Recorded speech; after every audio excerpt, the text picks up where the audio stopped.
اعوذ باللہ من الشیطان الرجیم بسم اللہ الرحمن الرحیم۔ معزز سامعین و ناظرین اور طلبہ کرام، ہم نے قرآن کا آغاز کیا ہے تجوید کے ساتھ، اور ہم نے بتایا کہ تجوید کے موٹے موٹے قواعد انشاءاللہ ہم سیکھیں گے۔ کل ہم نے سورۃ الناس پڑھا تھا تجوید کے ساتھ، اس میں تجوید کے کچھ قواعد ہم نے سیکھے تھے۔ ہم نے اس میں نون ساکن کو سیکھا تھا، نون مشدد کو سیکھا تھا، اور حروف حلقی کو ہم نے سیکھا تھا، اور ہم نے غنہ سیکھا تھا۔ آج انشاءاللہ العزیز ہم سورۃ الفلق کی ابتدا کرتے ہیں۔ آئیے بورڈ کی طرف چلتے ہیں۔ سورۃ الفلق مکیہ، مکہ مکرمہ میں نازل ہوا ہے۔ اعوذ باللہ من الشیطان الرجیم، بسم اللہ الرحمن الرحیم۔ قل اعوذ برب الفلق، قل اعوذ برب الفلق۔ قل، جس طرح ہم نے کل سورۃ الفلق میں سورۃ الناس میں قل پڑھا تھا، ہم نے کہا کہ دو نقطے والے قاف کو موٹا پڑھنا ہے۔ قل اعوذ، اعوذ، اعوذ کے ذال کے لیے زبان کا نوک دونوں دانتوں کے درمیان نکالنا ہے۔ برب الفلق، برب الفلق، میں نے بتایا تھا کل کی صورت میں کہ را کے اوپر جب زبر اور پیش ہو تو را کو ہم پر پڑھیں گے۔ ادھر برب میں را پر زبر ہے تو ادھر ہم را کو پر پڑھیں گے، برب الفلق، برب الفلق۔ اب ادھر را کو پر پڑھنا، اعوذ کے ذال کو نرم پڑھنا، اور فلق ادھر اس میں ہم کہتے ہیں، ہم اس میں قلقلہ کرتے ہیں۔ قلقلہ کسے کہتے ہیں؟ قلقلہ کہتے ہیں جھٹکا دینا۔ فلق لوگ کہتے ہیں برب الفلق، فلق نہیں، یہ فلق غلط ہے۔ فلق، فلق آخر میں یہ جھٹکا سا ادا ہوتا ہے۔ برب الفلق، اس کے بھی چند حروف ہے، اس کو ہم کہتے ہیں حروف قلقلہ۔ 5 حروف ہے حروف قلقلہ۔ ادھر ہم لکھتے ہیں حروف قلقلہ، اس کو یاد کرنا ضروری ہے۔ حروف قلقلہ 5 ہے، قاف، طا، با، جیم اور دال۔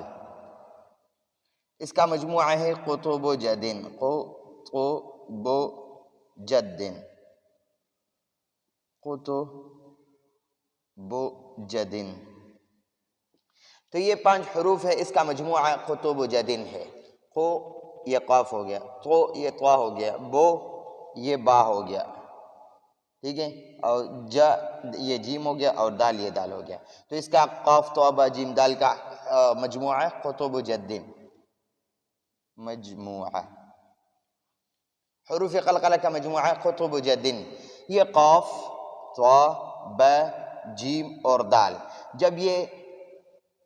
یہ کسی آیت کے آخر میں آتا ہے تو اس کو ہم پھر ساکن بناتے ہیں۔ ساکن کیسے کہتے ہیں؟ ہم نے بتایا تھا کہ اس قاف کے نیچے زیر ہے، جب ادھر ہم وقف کرتے ہیں، ٹھہرتے ہیں تو یہ قاف ساکن ہو جائے گا۔ ایسے ہم پھر پڑھیں گے، ساکن پڑھیں گے، پھر اس کو ہم ساکن پڑھیں گے۔ فلق، تو یہ قاف جب خود کسی آیت کے درمیان میں ساکن ہو، یا آیت کی وجہ سے جب ہم وقف کرتے ہیں، اور اس کی وجہ سے، وقف کی وجہ سے جب یہ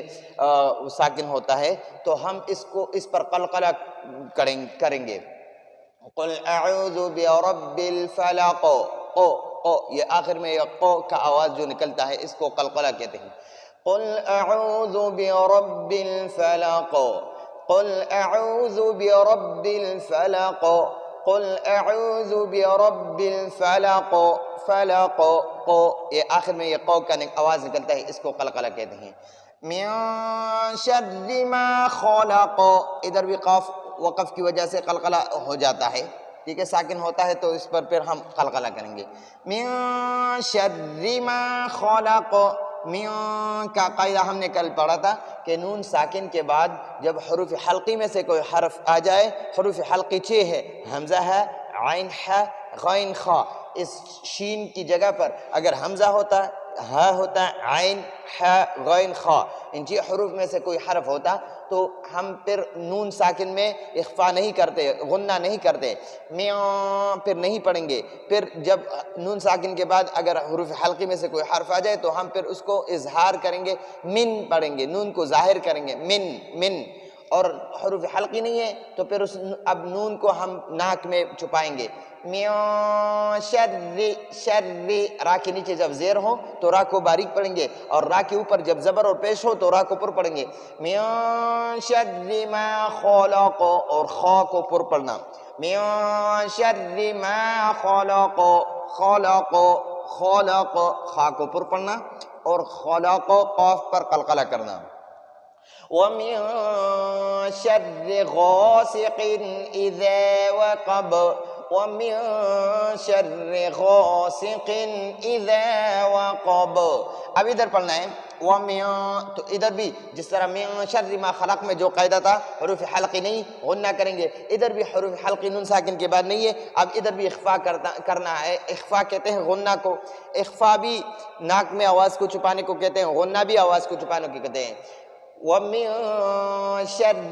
شَرِّ، را کو باریک پڑھنا کیونکہ را کے نیچے زیر ہے، میں نے بتایا را کے اوپر جب زبر اور پیش ہو تو را پر پڑھیں گے، را کے نیچے زیر ہو تو را کو باریک پڑھیں گے، وَمِن شَرِّ غَاسِقٍ، اس دو زبر دو زیر دو پیش کو تنوین کہتے ہیں، دو زبر دو زیر دو پیش کو تنوین کہتے ہیں، دو زبر دو زیر اور دو پیش کو تنوین کہتے ہیں، تنوین، دو زبر دو زیر دو پیش کو تنوین کہتے ہیں۔ اب ہم نے حروف حلقی سیکھا ہے، ہم نے صرف سیکھا کہ نون ساکن کے بعد حروف حلقی ہو تو ہم غنہ نہیں کریں گے، اظہار کریں گے، اور اگر نون ساکن کے بعد حروف حلقی نہ ہو تو پھر ہم اس میں اخفا کریں گے، غنہ کریں گے، ادھر جس طرح ادھر ہے وَمِن شَرِّ غَاسِقٍ، اور اسی طرح نون ساکن اور تنوین کے بعد بھی، تنوین دو زبر دو زیر دو پیش کو کہتے ہیں، تنوین کے بعد بھی اگر حروف حلقی میں سے کوئی حرف آ جائے تو ہم اس میں غنہ نہیں کریں گے، اظہار کریں گے، اور اگر نون ساکن یا تنوین کے بعد حروف حلقی میں سے کوئی حرف آ جائے تو ہم اس میں پھر اظہار کریں گے، ادھر جس طرح قاف کے نیچے دو زیر ہیں، قاف دو زیر تنوین ہے، غاسقن ہے، غاسقن، تو ادھر ہم غاسقن پڑھیں گے، اگر حروف حلقی نہ ہوتا تو پھر ہم پڑھتے غاسقین، ناک میں آواز کو تنوین کو چھپا لیتے ناک میں۔ اب یہاں پر تنوین کے بعد دو زیر تنوین کے بعد حروف حلقی میں سے یہ حمزہ آیا ہے، یہ حمزہ ہے، حروف حلقی میں سے حمزہ آیا ہے، حمزہ ہے عین ہے غین خا، حمزہ کی دو شکلیں ہیں، حمزہ کی دو شکلیں ہیں، اس کو بھی سیکھنا، اس کو بھی یہ الف ہے، اور جب اس الف کے اوپر زبر زیر پیش میں سے کوئی بھی آ جائے تو اس کو ہم پھر حمزہ کہیں گے، یہ الف پھر الف اس حال میں ہوگا جب زبر زیر پیش میں سے کوئی بھی نہ ہو، اور جب کوئی زبر زیر پیش میں سے کوئی بھی آ جائے تو اس کو پھر ہم حمزہ کہیں گے، اور ایک حمزہ کی اپنی شکل یہ ہے، ٹھیک ہے جی، یہ بھی حمزہ ہے اور یہ بھی حمزہ ہے، جب الف کے اوپر زبر زیر پیش میں سے کوئی آ جائے تو اس کو بھی ہم حمزہ پڑھیں گے، ادھر دو زیر تنوین کے بعد حروف حلقی میں سے حمزہ آیا ہے، حروف حلقی میں سے حمزہ آیا ہے، تو اب دو زیر تنوین میں ہم غنہ نہیں کریں گے، اب اس کو ہم پڑھیں گے غاسقین، غاسقین، اور اگر حمزہ کی جگہ کوئی اور حرف ہوتا، حروف حلقی میں سے کوئی بھی نہ ہوتا تو پھر ہم پڑھتے غاسقین، انشاءاللہ آگے اس کی مثالیں زیادہ آئیں گی، غاسقین، اذا کو ذال اوپر نیچے دانتوں کے درمیان یہ زبان کا نوک باریک سا نکال لینا، اذا وقب، حروف قلقلہ دیکھو، قاف تو با بھی اس میں ہے، با، تو ادھر با بھی وقف کی وجہ سے ساکن ہو گیا، تو اس میں بھی ہم جھٹکا، اس کو بھی ہم جھٹکا دیں گے، قلقلہ کریں گے، وَمِن شَرِّ غَاسِقٍ إِذَا وَقَبَ، وقب نہیں پڑھنا، وقب، ب وقب آخر میں یہ با کو جھٹکا دینا ومن شر غاسق اذا وقب ومن شر غاسق اذا وقب ومن شر غاسق اذا وقب اب آگے پڑھنا ہے وَمِن شَرِّ النَّفَّاثَاتِ فِي الْعُقَدِ یہ نون ساکن کے بعد حروف حلقی میں سے کوئی حرف نہیں ہے تو نون ساکن میں ہم اخفا کریں گے غنہ کریں گے وَمِن شَرِّ اور شر را کو باریک پڑھیں گے کیونکہ میں نے بتایا را کے اوپر زبر پیش ہو تو پر پڑھیں گے را کے نیچے زیر ہو تو باریک پڑھیں گے تو یہ اور ادھر نون مشدد پر ہمیشہ غنہ کرنا ہے وَمِن شَرِّ النَّفَّاثَاتِ فِي الْعُقَدِ ذال کی طرح یہ سا بھی نرم پڑھنا ہے سا نہیں سا پڑھنا ہے اس کے لیے بھی دونوں دانتوں کے درمیان زبان کا باریک سا نوک نکالنا ہے وَمِن شَرِّ النَّفَّاثَاتِ فِي الْعُقَدِ یہ دال بھی حروف قلقلہ میں سے ہے تو ادھر اس پر بھی وقف کی وجہ سے ساکن ہوتا ہے تو اس دال پر بھی ہم قلقلہ کریں گے دال کو بھی جھٹکا دیں گے وَمِن شَرِّ النَّفَّاثَاتِ فِي الْعُقَدِ وَمِن شَرِّ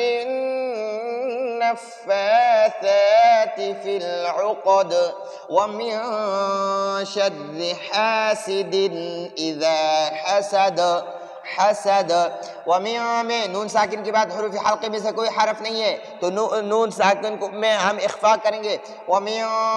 شَرِّ را کو باریک پڑھیں گے حاسد میں دو زیر تنوین کے بعد حروف حلقے میں سے حمزہ آیا ہے تو ادھر اس میں ہم بھی اظہار بھی کریں گے مطلب اس کو ہم ناک میں نہیں چھپائیں گے اس میں ہم غنہ نہیں کریں گے حاسدن اس حمزہ کی وجہ سے اس کو ہم حاسدن پڑھیں گے حاسدن اذا دال کو نرم پڑھا اذا حسد دال ساکن کی وجہ دال وقف کی وجہ سے ساکن ہو گیا اس لیے ہم دال کو دال پر ہم قلقلہ کریں گے اب دیکھ وَمِن شَرِّ النَّفَّاثَاتِ فِي الْعُقَدِ وَمِن شَرِّ حَاسِدٍ إِذَا حَسَدَ وَمِن شَرِّ حَاسِدٍ إِذَا حَسَدَ اب انشاءاللہ العزیز ہم شیخ سعود الشریم صاحب کی آواز میں حدر پڑھیں گے اعوذ باللہ من الشیطان الرجیم بسم اللہ الرحمن الرحیم قل اعوذ برب الفلق من شر ما خلق ومن شر غاسق اذا وقب ومن شر النفاثات في العقد ومن شر حاسد اذا حسد یہ شیخ سعود الشریم صاحب کی آواز اب شیخ سدیس صاحب کی آواز میں حدر کرنا ہے اعوذ باللہ من الشیطان الرجیم بسم اللہ الرحمن الرحیم قل اعوذ برب الفلق من شر ما خلق ومن شر غاسق اذا وقب ومن شر النفاثات في العقد ومن شر حاسد اذا حسد اب انشاءاللہ العزیز شیخ عبد الباسط عبد الصمد صاحب کی آواز میں ہم تھوڑا سا مشق کریں گے اس سورت کی اعوذ باللہ من الشیطان الرجیم بسم اللہ الرحمن الرحیم قل اعوذ برب الفلق من شر ما خلق ومن شر غاسق اذا وقب ومن شر